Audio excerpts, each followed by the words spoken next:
I love franchises. Star Wars, Harry Potter, The Infinity Saga, Fast and Furious, Scream, Evil Dead, Rocky, Planet of the Apes, and a bunch of them. I even did a franchise madness bracket and planning on doing a franchise tier list at one point. And a franchise, or well, trilogy, that gets so much incredible praise that I've never been entirely in love with is Lord of the Rings. Now, full disclosure, I've always liked these movies a lot, and I even love parts of them, but it was never a trilogy that connected massively with me. In the war of sci-fi and fantasy, I always seem to find myself on the side of sci-fi with a few exceptions, but that all changed recently when I rewatched the trilogy, and though I absolutely loved it this time round, the one thing that stuck out most to me was just how perfect the Fellowship of the Ring is. But to point out the obvious, a lot of this franchise's success and greatness can be credited to Tolkien. In fact, most fantasy can be credited to Tolkien in some way. He quite literally revolutionized the genre. His descriptions and ideas of all of the creatures within this book series have stuck and been replicated a million times over in every other franchise like Game of Thrones,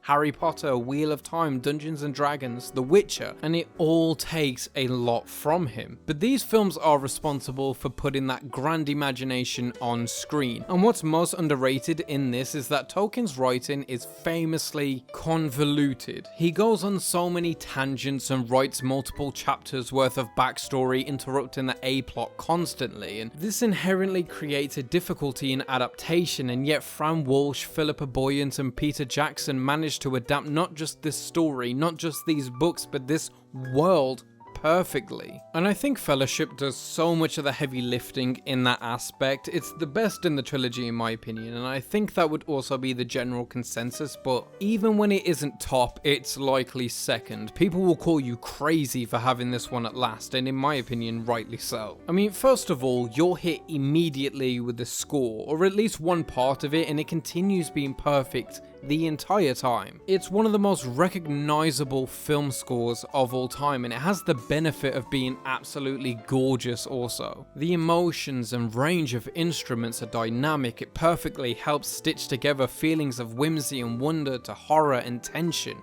and the score never feels at odds with the visuals. They're just one big cohesive machine, and that's especially present in the intro, which in and of itself is kind of a masterpiece. It's told like a fairy tale, like a kind of story you'd tell children at night from a storybook, but in this intro they somehow managed to pack in all this history and context needed for the story to begin. And I mean there's a lot. So to pack in so much exposition without boring the audience whilst making it concise enough to feel brief but informational enough to fill in the audience on not just the history but the villain, the aesthetic, the mystery, and all the main beings within the world. We get to see goblins, wizards, hobbits, dwarves, elves, and golems, and it isn't too much. And this mostly dark and dread-filled intro plays in stark contrast to the eventual beginning of the story, which is whimsical and giving us glimpses into the utopia which is the Shire, which itself perfectly sets up the journey, which is going to be everything but this.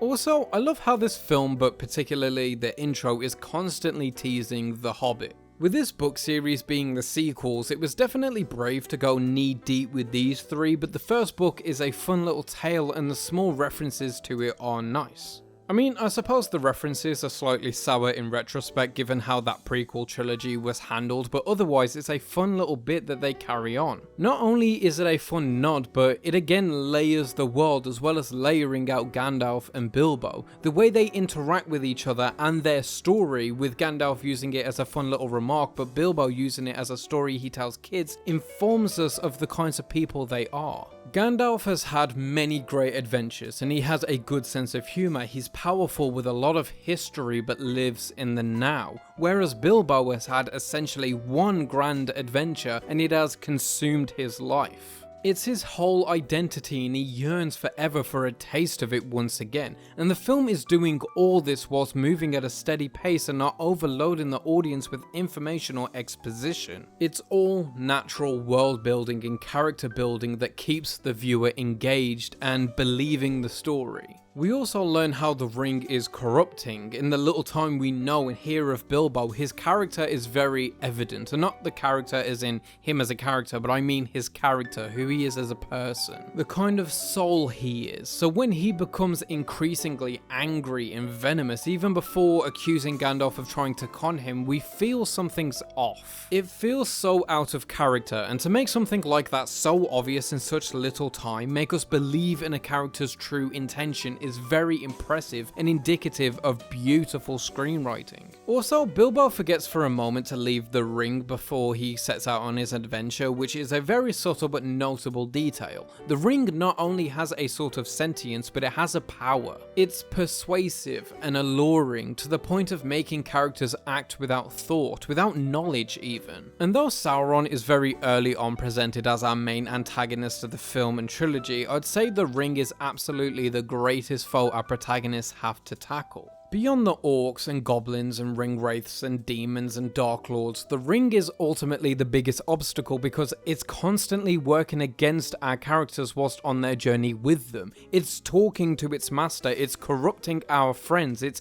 exposing our positions, and it's always with them.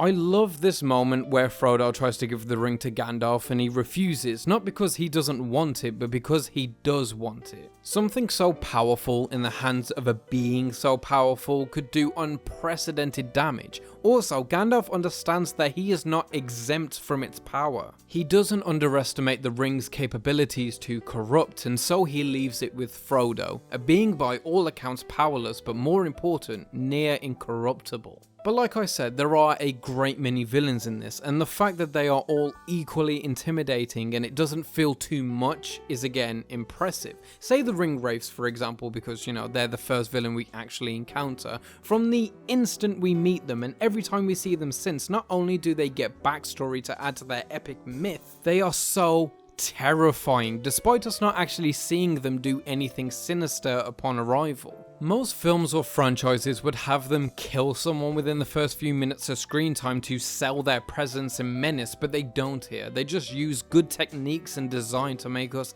inherently fear them. Also, they use the character's own fear to fuel our own, which is a brilliant technique. Along with the ring wraiths, Saruman is so sick. The way he bullies Gandalf like a child, defeats him with such ease, is impactful because Gandalf is being represented as a sort of ultimate being. The goblins and orcs are also brilliant, the practical effects are gorgeous and way better than the later CGI versions of themselves in the Hobbit trilogy. And this is all without even getting to the actual fellowship. Once we land in Rivendell, the film reminds you that we're only halfway through this one film epic. We get a moment to breathe, catch up on our characters, flesh out some new characters, flesh out the world a bit more with the council meeting, and we get to switch up the scenery. And this is a film that no matter which version you're seeing, it's like a 3-hour movie, and it flies by because this film is constantly giving you new enemies, new allies, new sets, new battles, and it's all in a perfect flow of information. The action sequences are all top notch and doesn't save itself for a big finale at all. In fact, the big third act battle is one of the less crazy battles in the film. The Mines of Moria stage a much greater and higher staked conflict, and this decision allows for a third act kind of tension throughout the whole film. It puts us in the useless shoes of Frodo, who I haven't really mentioned much, but that's because there's not much to say. He's just kind of perfect. An incorruptible soul, innocent, brave, and loyal. His arc is simple. He goes from a quiet village boy to the bravest soldier.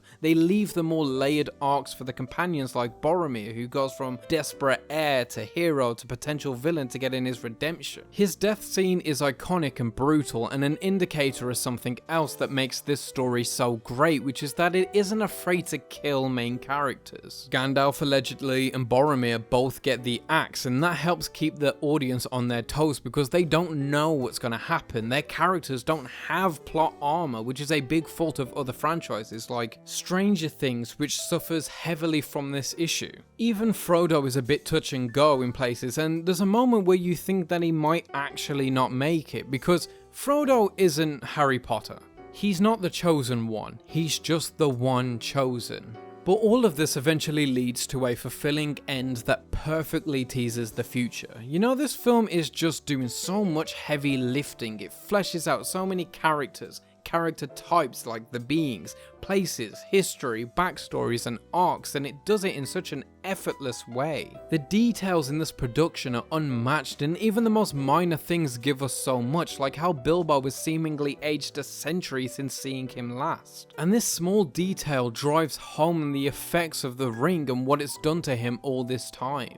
And the film is doing a million of these things at once, at all times, and the first installment in any series has a responsibility to not only flesh out the world for the story it's starting, but leave enough undisclosed to make you want more. And Fellowship of the Ring does that masterfully. They also adapt the themes of the book just as well, the meaning Tolkien put into his work. You know, all of his work is very anti-war. They're constantly talking about the easy corruption of man and the weakness of their mindset, kings falling, and to point out the obvious, Nazis and an ultimate superpower leading them. It does it with so much ease and perfection. And it's not a perfect film. Some of the special effects have aged a bit and there's minor errors here and there in continuity, but as far as I'm concerned, it's close enough to perfect to be considered as such, and more importantly, it's absolutely a perfect first entry. But that's just me. Let me know what you think of the Fellowship of the Ring, let me know what you think of the trilogy overall, let me know what you think of this video, and whether it's a Peter Jackson epic based on the revolutionary works of Tolkien or not. As always, keep watching movies.